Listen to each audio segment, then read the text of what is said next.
സാറേ, India Donald ട്രംപിൻ്റെ വിജയത്തിൽ അസ്വസ്ഥമാകുന്ന രാജ്യങ്ങളുടെ പട്ടികയിൽ ഇല്ല എന്ന് കേന്ദ്രമന്ത്രി എസ് ജയശങ്കർ അദ്ദേഹത്തിൻ്റെ പ്രസംഗത്തിൽ പറയുകയാണ്. അതായത് ബറാക്ക് ഒബാമ പ്രസിഡൻ്റ് ആകുന്ന സമയത്ത് നരേന്ദ്രമോദിയാണ് ഇന്ത്യൻ പ്രധാനമന്ത്രി.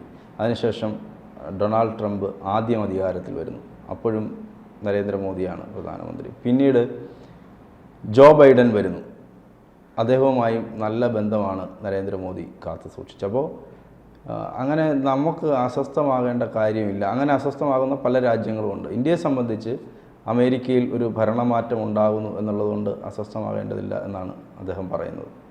അത് അത്തരം ഒരു മാറ്റം നമുക്കുണ്ടായോ? അല്ല, മാറ്റമല്ല, അത് എല്ലാവർക്കും അറിയാവുന്ന കാര്യമല്ലേ. നമുക്ക് അസ്വസ്ഥമല്ല, സന്തോഷമാണല്ലോ ഉണ്ടായത് ട്രംപ് വന്നപ്പോൾ. ഞാൻ കമല ജയിക്കണമെന്ന് ആഗ്രഹിച്ചത് കമല ഇന്ത്യക്കാരി ആയതുകൊണ്ടാണ്. ഇന്ത്യക്കാരി അവിടെ ഋഷി സുനക് ഇന്ത്യക്കാരെ. ഇപ്പം മറ്റവന്മാർ മാത്രമേ ജൂതന്മാരും ഈ പറയുന്ന അറബികളും മാത്രമായാൽ പോരല്ലോ. അറബികളൊന്നും ഇതുവരെ കരിയർ പൊസിഷൻ വന്നിട്ടില്ല, മേയറൊക്കെ ആയിട്ടേ ഉള്ളൂ. നമ്മുടെ ഇന്ത്യക്കാരെ വരുമ്പോൾ നമുക്ക് സന്തോഷമല്ലേ. ഇപ്പോൾ കമലാ ഹാരിസും അല്ലെങ്കിൽ സുനിത വില്യംസ്, കൽപ്പന ചൗള. ഇപ്പോൾ സുനിത വില്യംസിൻ്റെ അമ്മ എനിക്കൊന്നും അച്ഛനെ ആരോന്നാണ് ഇന്ത്യക്കാരൻ, മറ്റൊന്ന് സ്ലോവാക്കിയാണ്. അപ്പോൾ നമുക്ക് ആ പേര് കേൾക്കുമ്പോൾ തന്നെ നമുക്ക് സന്തോഷമാണ്. അത് നമ്മുടെ രാജ്യത്തിൽപ്പെട്ട പ്രധാനപ്പെട്ട ആളുകളൊക്കെ ലോകത്തിൻ്റെ ഏറ്റവും നെറുകിലെത്താൻ സന്തോഷമുള്ള കാര്യമാണ് നമ്മളെ സംബന്ധിച്ചിടത്തോളം. പക്ഷേ അവരുടെ പോളിസീസ് ജോൺ പറഞ്ഞ പോലെ ആൻറ്റി ഇന്ത്യനാണ്. Because she's from the democratic party. Democrat basically അങ്ങനെ ഇന്ത്യ ഫ്രണ്ട്ലി അല്ല, ചിരിച്ചുകൊണ്ട് കയറ്റിറക്കുന്ന ടീമാണ്. ഒരുപാട് കാലത്തിന് ശേഷം ക്ലിൻ്റനാണ് ഇന്ത്യ സന്ദർശിച്ച പ്രധാന പ്രസിഡന്റ്, അമേരിക്കൻ പ്രസിഡന്റ് എങ്കിൽ പോലും അവർ ഈ ഡെമോക്രാറ്റ്സ്, ഈ റിപ്പബ്ലിക്കൻസ് കുറച്ചും കൂടി അവർ വലതുപക്ഷ പാർട്ടിയാണെങ്കിൽ ഇന്ത്യ ഒരു പ്രോ ഇന്ത്യൻ സമീപനമുണ്ട് അവർ. പിന്നെ മോഡിയും ഇങ്ങേരായിട്ട് നല്ല അപ്രോച്ചാണ്. അത് ഇങ്ങനെ വരുന്നതാണ് നമുക്ക് നല്ലത്. ട്രംപ് വരുന്നത്. പിന്നെ ആ പാടെ കുടിയേറ്റവും ഞാൻ പറഞ്ഞില്ല, ഈ സബ് കോൺട്രാക്ട് വരെ ചില പ്രശ്നങ്ങളുണ്ടാവാം. അത് നമ്മൾ അസ്വസ്ഥരല്ല, കാരണം ഇന്ത്യയുടെ ഗ്ലാമർ ഇന്റർനാഷണലി ഉയരും. കാരണം ഇവരെ മുന്നിലുള്ള പേഴ്സണൽ കെമിസ്ട്രി വളരെ ഇമ്പോർട്ടൻറ്റ്. ഇതിൽ ഒരാളും കൂടി ഉണ്ടായി, ഷിൻസോ അബെ, ജപ്പാനിലെ മോഡിയുടെ വളരെ വേണ്ടപ്പെട്ട ആളായിരുന്നു. പക്ഷെ അദ്ദേഹത്തെ വെടിവെച്ച് വന്നോളൂ ഞങ്ങളുടെ തീവ്രവാദികൾ. അത് വേറൊരു മാഫിയ എന്നൊക്കെയാണ് പറയപ്പെടുന്നത്, ഞാൻ അതിൽ പോകുന്നില്ല. അപ്പം ഷിൻസോ അബെ മരിച്ചത് ഒരു അടിയാണ്. അതേപോലെ ഷിൻസോ അബയും കൂടി ഉണ്ടത് വല്ലാത്തൊരു ടീമാണ്, വല്ലാത്തൊരു ക്ലബ്ബാണ്. അതായത് മോഡി, നെതന്യാഹുമായിട്ട് എനിക്ക് ബന്ധപ്പെട്ടില്ല. ഗ്രേറ്റർ ഇസ്രായേൽ പോളിസിയൊക്കെ ആയിട്ട് ബന്ധപ്പെട്ട് എനിക്ക് ഡിഫറൻസ് അഭിപ്രായമുണ്ട്. പക്ഷേ ഹമാസിനെതിരെയുള്ള അങ്ങനെ ഫൈറ്റ് ചെയ്യാൻ വിധിക്കും. നമ്മൾ ആരെയും കണ്ണടച്ച് എതിർക്കേണ്ട ആവശ്യമില്ലല്ലോ. അപ്പം മോഡി, നെതന്യാഹു, പുടിൻ, ട്രംപ് വരുമ്പോൾ ലോകം ഈ കൈകളിലാണ്. അത് ഷിൻസോ അബെ കൂടി ഉണ്ടായിരുന്നെങ്കിൽ അത് ഗംഭീരമാകുമായിരുന്നു. ഷിൻസോ അബെ പോയി എന്നുള്ളത് ഋഷി സുനക്കിനെ കൊണ്ട് നമുക്ക് പ്രത്യേക കാര്യമൊന്നുമില്ല. നമ്മളെ നാട്ടുകാരനാണെങ്കിൽ ഈ കൽപ്പനയെ കൊണ്ട് പറഞ്ഞ പോലെ അയാൾ നമുക്കത് അനുകൂലം എന്താ ചെയ്യാമെന്ന് മടിക്കും. കാരണം അയാൾ ഇന്ത്യക്കാർ വേണ്ടി ചെയ്യുന്നു എന്നുള്ളൊരു ഇത് വരും. അങ്ങനത്തെ പ്രശ്നമാണ്. അപ്പോൾ ട്രംപ് വരുമ്പോൾ പൊതുവേ നമുക്ക് അനുകൂലമാണ്. ഇനി പക്ഷേ ട്രംപ് മുന്നോട്ട് വെക്കുന്ന ഒരു കാര്യം കണ്ടോ, ഒന്ന് അയാൾക്ക് താരിഫ്, ഇന്ത്യയുടെ താരിഫ് വളരെ ശക്തമായ താരിഫ് നിയമങ്ങളുണ്ട്, അതൊന്നും കൂടി ലിബറലൈസ് ചെയ്യണം എന്ന് പറയുന്നത്. അതേമാതിരി ആൽമണ്ടും ആർലി ഡേവിഡ്സണൊക്കെ വില കുറഞ്ഞ രീതിയിൽ ഇന്ത്യയിലേക്ക് കയറ്റുമതി ചെയ്യാൻ പറ്റണം. ഇന്ത്യയിൽ ഭയങ്കര ഇറക്കുമതി തീരുമാനം. ആർലി ഡേവിഡ്സണൊക്കെ ഇന്ത്യയിൽ 1,00,000 വണ്ടി ഇറക്കുമതി ചെയ്യണമെങ്കിൽ നിങ്ങൾ 3 ലക്ഷം കൊടുക്കും, മൊത്തം ചിലവാകും വണ്ടി കയ്യിൽ വരുമ്പോഴേക്കും. 4 ലക്ഷമാവും കയ്യിൽ. അപ്പോൾ അതൊക്കെ ചുരുക്കണമെന്ന് അങ്ങനെ പറയുന്നുണ്ട്. അത് ഒരു പക്ഷേ ഇന്ത്യ ചെയ്തു കൊടുക്കും. ബാക്കി നമുക്ക് മറ്റു പല മേഖലകളിലും സംഘർഷങ്ങൾ കുറയ്ക്കാനും ആളുകൾ ഇന്ത്യനെ തൊട്ട് കളിക്കാൻ മടിക്കും. ഇപ്പോൾ ഈ ബൈഡൻ്റെ കൂടെ മോഡി ഭരിച്ചിട്ടുണ്ടെങ്കിൽ അത്ര നല്ല ബന്ധമായിരുന്നില്ല. അത് he was happy with Obama as well as with Trump. പക്ഷേ ഇദ്ദേഹത്തിൻ്റെ കൂടെ അങ്ങനെ ആയിരുന്നില്ല. ബൈഡൻ ഇത് ചൊറിയായിരുന്നു, ന്യൂനപക്ഷങ്ങളെ പീഡിപ്പിക്കുന്നു, ക്രിസ്ത്യാനികളെ പീഡിപ്പിക്കുന്നു, മുസ്ലിങ്ങളെ പീഡിപ്പിക്കുന്നു, പശുവിനെ വല്ല ആളെ കൊല്ലുന്നു എന്നാൽ പറഞ്ഞ ഓരോ റിപ്പോർട്ട് ഇടക്കിടക്ക് വരികയായിരുന്നു. മണിപ്പൂരിൻ്റെ വിഷയത്തിലേക്ക്. മണിപ്പൂർ വിഷയത്തിൽ എന്താണ് സംഭവിച്ചത്? അവിടെ പ്രശ്നം ഉണ്ടാക്കിയത് ഇവരാണ്, കുക്കികളാണ്. കുക്കികൾ കോടതി കുക്കികളുണ്ടാക്കിയ പ്രശ്നമാണ്. പിന്നെ മാത്രമല്ല അവിടെയുള്ള BJP ഗവൺമെൻറ് ഇവിടെയുള്ള മയക്കുമരുന്ന് കച്ചവടത്തിലൊക്കെ നല്ല മയക്കുമരുന്ന് കച്ചവടമുണ്ടോ അതിലൊക്കെ കൃത്യമായി ഇടപെട്ട് തുടങ്ങി. പിന്നെ ഇവരുടെ ഫർദർ അവിടെ ഒരു സോക്കോൾഡ് അമേരിക്കൻ രാജ്യം ഉണ്ടാക്കാനുള്ള ഇല്ലൂമിനാറ്റിയുടെ പരിപാടിക്ക് അവിടുത്തെ ഗവൺമെൻറ് എതിരാവും. ആ പ്രസൻസ് അവർക്ക് പ്രശ്നമാണെന്ന് അവർക്ക് മനസ്സിലായി. കാരണം അപ്പോൾ അത് വേറൊരു പ്രാന്തം ഈ ആസാമിലുണ്ട്. നമ്മുടെ എന്താണ് അയാളുടെ പേര്? ആസാമിലെ മുഖ്യമന്ത്രി ഉണ്ടായിരുന്നല്ലോ, മറ്റേ ഹേമന്ത് വിശ്വാസ്. അയാൾ ഇതുപോലെ തന്നെ ഒരു RSSനേക്കാളും വലിയ RSS കാരനാണ്. RSS ആണെങ്കിൽ നോർമലാണ്, RSSനേക്കാളും കൂടി RSS ആണ്. അങ്ങനെ RSS തന്നെ ആയിരുന്നില്ല. അപ്പോൾ ഇതൊക്കെ ഇവർക്ക് വിരലി പിടിച്ചു. അങ്ങനെയാണ് ആ മണിപ്പൂർ വിഷയം ഉണ്ടാക്കുന്നത്. പിന്നെ അതിൽ ഗവൺമെൻറ് ചെയ്യാവുന്ന പരമാവധി ഗവൺമെൻറ് ചെയ്തിട്ടുണ്ട്. ഇവിടെ നമ്മളാട്ടേക്ക് പറഞ്ഞാൽ മനസ്സിലാവില്ല. മണിപ്പൂരിലെ വിഷയം എന്താണെന്ന് അറിയാതാണ് ഈ കളി കളിക്കുന്നത്. അവിടെ ഇപ്പോൾ ഷെയ്ഖ് ഹസീനെ രാജിവെച്ച് പോയതിന് അവരെ പുറത്താക്കിയതിനു ശേഷമാണ് നമ്മളാട്ടേക്ക് എന്തെങ്കിലും കുറച്ചൊക്കെ മനസ്സിലായത്. അവർക്ക് അമേരിക്ക ഈ ട്രംപിന് അങ്ങനെയുള്ള അജണ്ടയൊന്നുമില്ല. അതെ. ഇതൊക്കെ ഈ പറയുന്ന അമേരിക്കൻ മിലിറ്ററി ഇൻഡസ്ട്രിയൽ മിലിറ്ററി കോംപ്ലക്സിൻ്റെ അജണ്ടയാണ്. അതിൻ്റെ ആളായിരുന്നു ഈ ഡെമോക്രാറ്റിൻ്റെ പ്രധാനമന്ത്രി പ്രസിഡന്റുമാരെല്ലാം തന്നെ. ട്രംപ് അങ്ങനെയല്ല. ട്രംപ് അവർ പുറത്തുനിന്ന ആൾ. അതുകൊണ്ട് നമുക്കത് ഗുണമാണ് തോന്നിയിട്ടുള്ളത്. ട്രംപിനെ സംബന്ധിച്ച് ഇന്ത്യ ശക്തമായി അമേരിക്കനെ സപ്പോർട്ട് ചെയ്താൽ മതി. അല്ല ഇവിടെ ഈ പറയുന്നതിന് അമേരിക്കൻ രാജ്യം ഉണ്ടാക്കാനുള്ള പരിപാടിയൊന്നുമില്ല. പാകിസ്ഥാനുമായിട്ട് അപ്പോൾ എങ്ങനെയായിരിക്കും ബന്ധം ട്രംപ് വരുമ്പോൾ? പാകിസ്ഥാൻ ഒരു അതിശക്തമായ പാകിസ്ഥാൻ ലോബി അവിടെ ഉണ്ട്. പക്ഷേ പാകിസ്ഥാനോട് അധികം കളിക്കേണ്ട എന്നുള്ള മെസ്സേജ് കൊടുക്കും. പാകിസ്ഥാൻ എപ്പോഴൊക്കെ ഇന്ത്യ കളിച്ചിട്ടുണ്ടോ അത് അമേരിക്ക വന്നിട്ടാണ് കളിച്ചിട്ടുള്ളത്, അല്ലെങ്കിൽ അമേരിക്കയുടെ സപ്പോർട്ടോടുകൂടി കളിച്ചിട്ടുള്ളത്. ഇത് കിട്ടാതാകുമ്പോൾ സ്വാഭാവികമായിട്ടും അവർ സൈലൻ്റ് ആവേണ്ടതായിട്ട് വരും. അതൊക്കെയാണ് ഇതിൻ്റെ ഒരു ഗുണം. കാരണം പിന്നെ അത് മാത്രമല്ല ചൈനയെ ഒന്ന് പേടിക്കും. ട്രംപിന് ചൈനയെ ഇഷ്ടമല്ല. ചൈനയെ ഇഷ്ടമല്ല. അപ്പോൾ ഇന്ത്യ സ്വാഭാവികം ട്രംപ് ഇന്ത്യയുടെ ഭാഗത്തെന്ന് പറയുമ്പോൾ ചൈന അവർക്ക് മേൽ പൊടിയാവുന്ന ഒരു പണിക്ക് നിൽക്കില്ല.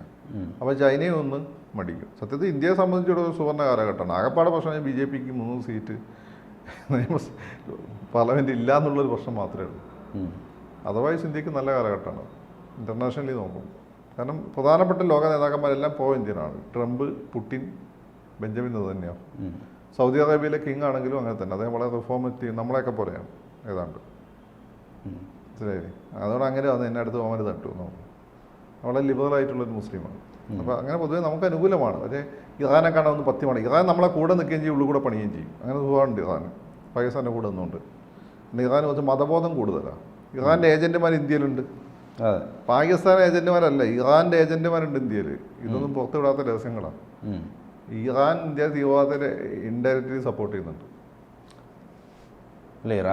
ഇറാൻ്റെ ഇസ്ലാമിസ്റ്റ് അജണ്ട. അപ്പോൾ അതൊക്കെ ഒന്ന് ഒതുങ്ങിയിട്ടുണ്ട് ഇപ്പോൾ ഓൾറെഡി. 2 ബോംബൊക്കെ അവിടെ വന്ന് വീണപ്പം തന്നെ. പക്ഷേ എന്തുകൊണ്ട് പിന്നെ നമ്മൾ അവരെ സഹകരിച്ച് പോകുന്നത് വെച്ചാൽ നമുക്ക് വില കുറച്ച് ഓയിൽ കിട്ടും. അതുകൊണ്ടാണ്. ഓയിൽ വേണമല്ലോ. തുറമുഖമൊക്കെ നമ്മളവിടെ. അതെ അതെ. ഇറാൻ അത്ര നമുക്ക് ഫ്രണ്ട്ലി ഒന്നല്ല. അവർക്ക് ഇസ്ലാമിസ്റ്റ് അജണ്ട. ലോകത്തിപ്പോൾ ഇസ്ലാമിസ്റ്റ് അജണ്ട മുമ്പ് നടന്നിരുന്ന രാജ്യം പാകിസ്ഥാനും അഫ്ഗാനിസ്ഥാനും സൗദി അറേബ്യ. സൗദി അതിൽ നിന്നൊക്കെ വലിഞ്ഞു. പാകിസ്ഥാനുണ്ട്.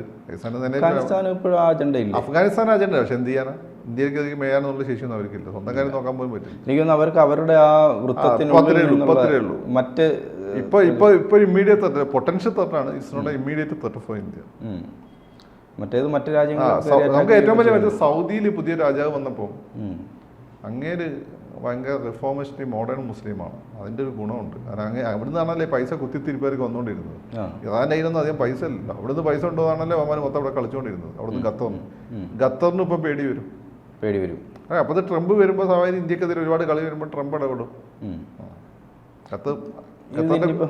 ബംഗ്ലാദേശ് അവിടുത്തെ സ്ഥിതി എന്തായിരിക്കും? ബംഗ്ലാദേശിൻ്റെ സ്ഥിതി കുറച്ച് നമുക്ക് നോക്കണം എങ്ങനെയാണ്. ഇപ്പോൾ എല്ലാ കാര്യത്തിലും ഇല്ലുമിനാറ്റി പൂർണ്ണമായിട്ട് അങ്ങനെ തടയാനും ഒഴിവാക്കാനും പറ്റില്ല. നമുക്ക് നോക്കി ബൈഡന്റെ ആശീർവാദത്തോടെ വന്ന ബൈഡന്റെ എന്ന് വെച്ചാൽ ഇല്ലുമിനാറ്റി എന്ന് ഞാൻ പറയുമ്പോൾ മിലിറ്ററി ഡീപ് സ്റ്റേറ്റ് എന്ന് പറയും. ആ സാധനമാണ് ഇതിൻ്റെ പിന്നിൽ. പക്ഷേ എല്ലാ കാര്യത്തിലും ട്രംപിന് പെട്ടെന്ന് മാറ്റാൻ പറ്റില്ല. ട്രംപിനെ വെടിച്ചൊന്നും കളയും. ട്രംപിനെ വെടിവെച്ചൊന്നും വല്ല പാകിസ്ഥാനിൻ്റെ തലയിലിടും. അത് നമ്മൾ ട്രംപിനെ പറ്റി ഒരുപാട് സ്വപ്നം കാണുമ്പോൾ മനസ്സിലാക്കേണ്ടത് ഒരു പരിധി കൂടുതലൊന്നും ട്രംപിൽ നിന്ന് മാറ്റി മറിക്കാൻ പറ്റില്ല. ഇന്ത്യക്ക് നല്ലതാണ്. ഇപ്പോൾ അഫ്ഗാനിസ്ഥാൻ അവർ ഇടപെട്ടിട്ടാണ് അവർക്ക് അഭിമാന പ്രശ്നമായി മാറി. ആദ്യമായിട്ട് അമേരിക്ക അവിടെ ഇങ്ങനെ ഒരു മതരാഷ്ട്രം സ്ഥാപിക്കാനുള്ള ശ്രമമുണ്ട്. നമുക്കൊക്കെ അറിയാം, RSSകാർക്കും അറിയാം.